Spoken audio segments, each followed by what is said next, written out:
U Sveučilišnoj kliničkoj bolnici Mostar svečano je obilježen jubilej zdravstvenih djelatnika Mostarsko-duvanjske biskupije, koji je započeo slavljenjem svete mise u bolničkoj kapelici, a nastavio se ugodnim druženjem zdravstvenih djelatnika i biskupa monsinjora Petra Palića. Misno slavlje upravo je predvodio monsinjor Palić, mostarsko-duvanjski biskup i apostolski upravitelj Trebitsko-mrkanski, u koncelebraciji s don Antonijom Zirdumom, tajnikom i vicekancelarom biskupije, te fra Svetozarom Kraljevićem, bolničkim kapelanom. U nadahnutoj homiliji biskup Palić istaknuo je važnost uloge zdravstvenih djelatnika u društvu, usporedivši njihov svakodnevni rad s konkretnim očitovanjem Kristove ljubavi i prisutnosti. Kada strpljivo pristupate pacijentu, kada s dostojanstvom perete njegovo tijelo, vi ste Isusove ruke. Kada držite za ruku onoga koji umire, vi ste Isusova prisutnost, poručio je biskup. Dodao je kako je rad u zdravstvu u svojoj biti vježba poniznosti, jer zdravstveni djelatnici svakodnevno svjedoče granice medicine i ljudske mogućnosti. Kad strpljivo pristupate pacijentu, kad s dostojanstvom perete tijelo pacijenta, vi ste Isusove ruke. Kad držite za ruku onoga koji umire, vi ste Isusova prisutnost. Kad čistite ove osobe kako bi ozdravljenje moglo sigurno nastupiti i kad čistite prostorije, pripremate sveti prostor.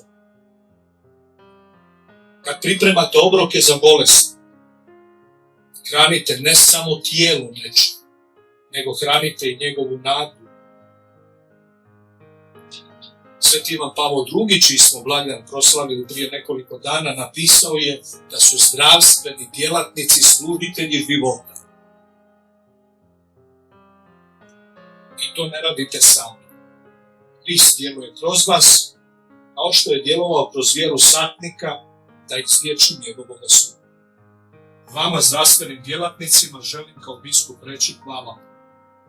Hvala vam za vašu žrtvu, za vašu vještinu, za vašu suosjećajnost, za vašu prisutnost. Vi ste ruke i srce Kristovo na ovom mjestu. I ne umarajte se činiti dobro. I vjerujte da Bog množi vaše napore na načine koje ne vidite. Vi dajete sebe za druge, žrtvujete san, vrijeme s obiteljima, vlastitu udobnost da biste se brinuli za one koji pate. To nije posao, to je poziv, to je zvanje. Vi ste svi onaj dobri Samaritanac koji staje na putu da poveže rane i pruži njegu, kazao je biskup. Na kraju misnoga slavlja u prepunoj bolničkoj kapelici okupljenima su se s riječima zahvale obratili fra Svetozar Kraljević, kao i doktorica Kristina Galić, zamjenica ravnatelja Sveučilišne kliničke bolnice Mostar. Doktorica Galić je istaknula kako je svaka bolnica svojevrsna katedrala ljudske patnje, a zdravstveni djelatnici njezini svakodnevni svjedoci, ali i svjedoci vjere i nade.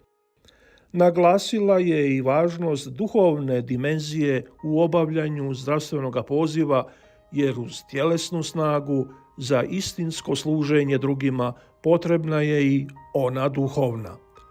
Nakon misnoga slavlja druženje je nastavljeno u prijateljskom ozračju uz razgovor, zahvalu, zajedničko slavljenje ovoga jubileja koji je još jednom podsjetio na neprocjenjivu ulogu zdravstvenih djelatnika u službi čovjeka i života.